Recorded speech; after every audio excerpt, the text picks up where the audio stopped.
Knowledge world education channel में आप सभी का स्वागत है। आज का विषय गणित, सीधा अनुपात और प्रतिलोम अनुपात। तो सीधा अनुपात टॉपिक पर पहले विचार करते हैं। सीधा अनुपात से एक प्रश्न लिए हैं। प्रश्न है, यदि 5 केजी टमाटर का मूल्य 75 रुपया है तो 8 केजी टमाटर का मूल्य ज्ञात कीजिए। तो 5 केजी अर्थात 5 किलोग्राम टमाटर का मूल्य 75 रुपया है। ठीक, तो सबसे पहले लिखेंगे कि माना कि भार अर्थात वजन, वेट, भार बराबर एक्स। ठीक, टमाटर का भार बराबर एक्स और मूल्य टमाटर का मूल्य बराबर y। तो भार बराबर x और मूल्य बराबर y। तो यहाँ पर x लिखे हैं। ठीक, तो ब्रैकेट में लिख देते हैं भार, इसको इंग्लिश में कहते हैं वेट। भार केजी में। ठीक, भार केजी किलोग्राम में और मूल्य है y। इसको ब्रैकेट में लिख देते हैं कि मूल्य क्या है, रुपये में। ठीक, मूल्य रुपये में। ठीक, तो प्रश्न में कहा गया है यदि 5 किलो टमाटर का मूल्य 75 रुपया है तो भार है x और मूल्य है y। ठीक, तो 5 किलो, x क्या है 5 किलो, 5 किलो का मूल्य कितना है 75 रुपया, 75 रुपीज। ठीक, तो 8 किलोग्राम टमाटर का मूल्य ज्ञात कीजिए। 8 किलोग्राम, तो यहाँ पर 8 होगा। ठीक, भार में 8 किलोग्राम टमाटर का मूल्य ज्ञात कीजिए। ये ज्ञात करना है इसका मूल्य कितना होगा। ठीक, तो ये x कलम है और ये y कलम है। इस अनुसार ये हो गया x1 और ये हो गया x2। ठीक, ये y कलम है, इसके अनुसार ये हो गया y1 और ये y2। तो x1 का वैल्यू है मेरे पास, y1 का है, x2 का है और y2 का वैल्यू निकलना है।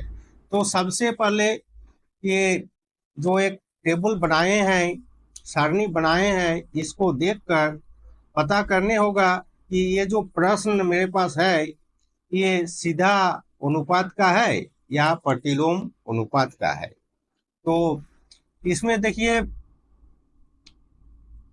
भार 5 किलो से 8 किलो हो रहा है, भार में वृद्धि हो रहा है, वजन में वृद्धि हो रहा है, तो मूल्य में ऑटोमेटिक वृद्धि होगा। क्योंकि 5 किलो का दाम 75 रुपया है तो 8 किलो का दाम कितना होगा, 75 से ज्यादा होगा।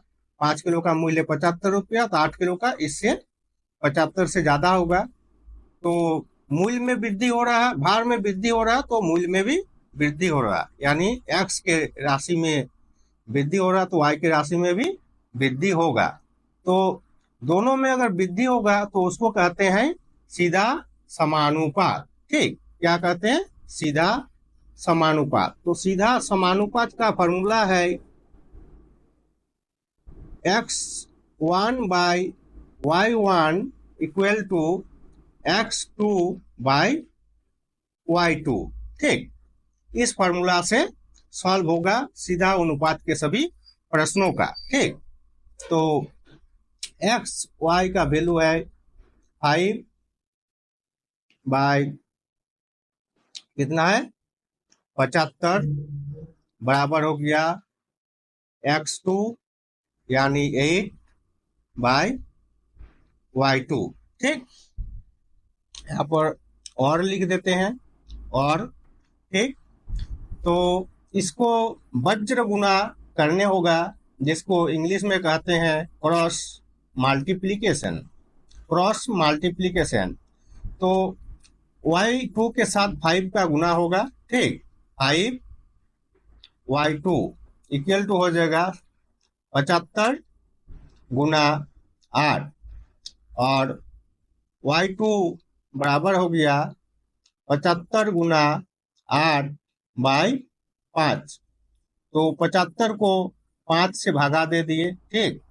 तो हो जाएगा 15 हो जाएगा, 15 होगा, बराबर हो जाएगा 15 गुना 8, ठीक। तो 15 को 8 से गुना कर देते हैं, 5 8 हो गया 40, हाथ में 4, 8 का 8 और 4 12, 120। तो y2 का वैल्यू हो गया 120। तो y2 120 यानी 8 किलो टमाटर का मूल्य हो गया 120 रुपये, ठीक, 120 रुपये।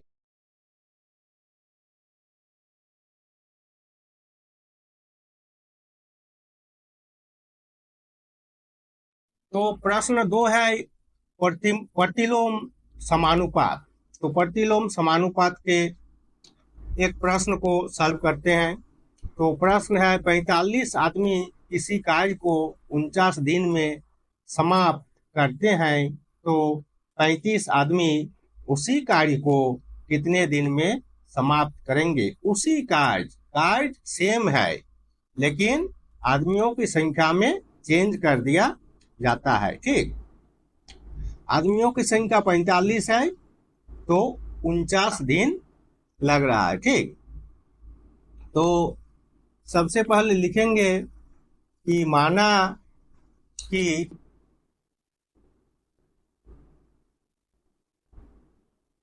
आदमियों की संख्या बराबर x, ठीक, और दिनों की संख्या, ठीक, दिनों की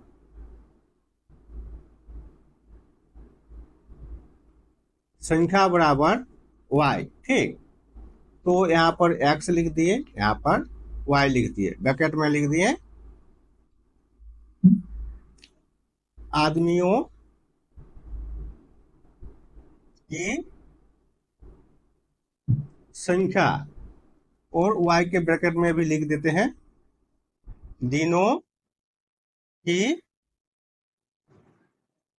संख्या, ठीक। तो प्रश्न में प्रश्नानुसार है 45 आदमी।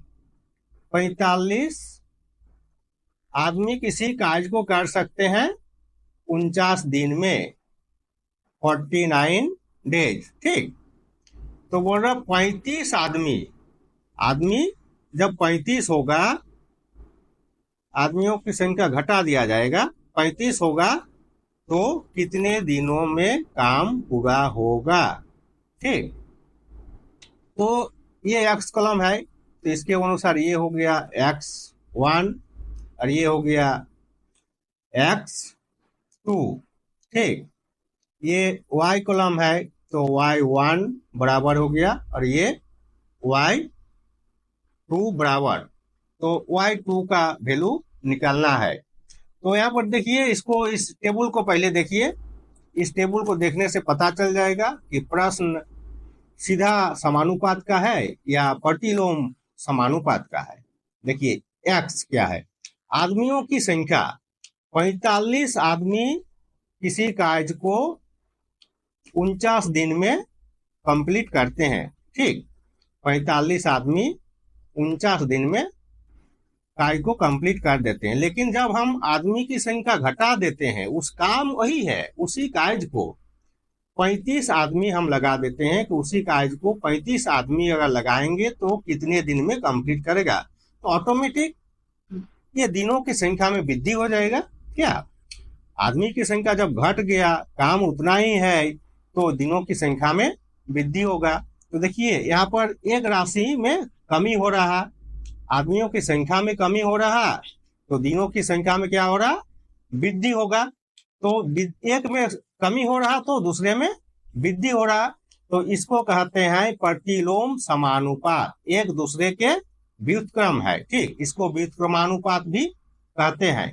तो x2 का वैल्यू निकालते हैं, ये व्युत्क्रमानुपात प्रतिलोम समानुपात का फॉर्मूला है x1 into y1 equal to x2 into y2। ठीक, इसको इंटू में किया जाता है। तो x1 का वैल्यू है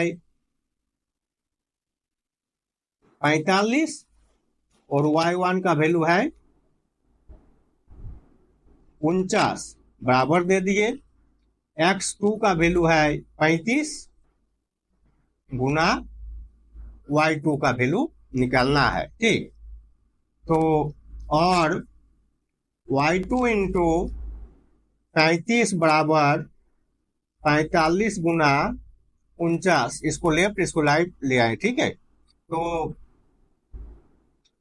y2 और y2 इक्वल टू 45 गुना 49, ये नीचे आ जाएगा बाय 35। ठीक, तो ये दोनों 5 से कट जाएगा।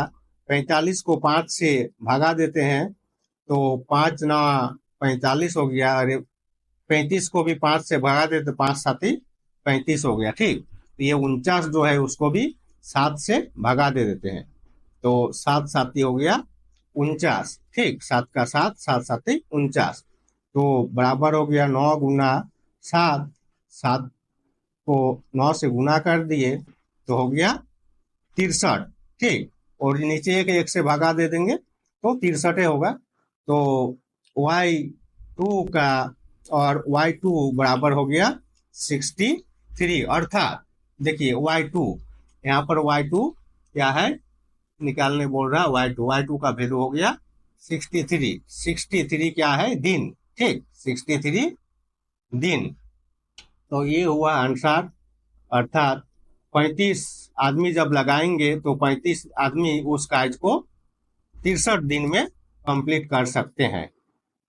तो आज सीधा अनुपात और प्रतिलोम अनुपात क्या है वो आपको जरूर समझ में आ गया है।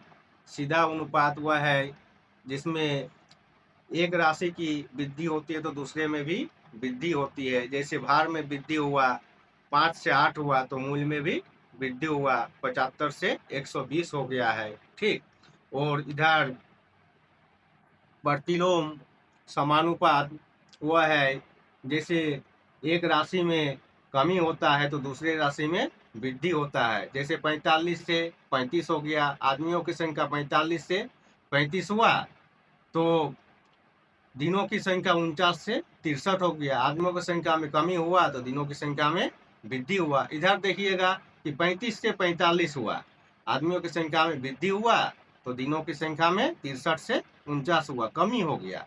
ठीक, तो इसको कहते हैं प्रतिलोम समानुपात। तो इसके पहले जो सीधा और प्रतिलोम समानुपात चैप्टर में जो कुछ वीडियो अपलोड किए हैं, कुछ प्रश्नों को सॉल्व किए हैं, वो केवल सीधा अनुपात के ही प्रश्न सॉल्व किए गए हैं। ठीक, उसमें प्रतिलोम अनुपात के प्रश्न नहीं है। जितने प्रश्न सॉल्व किए हैं वो सब केवल सीधा अनुपात के ही प्रश्न है। Thanks for watching video.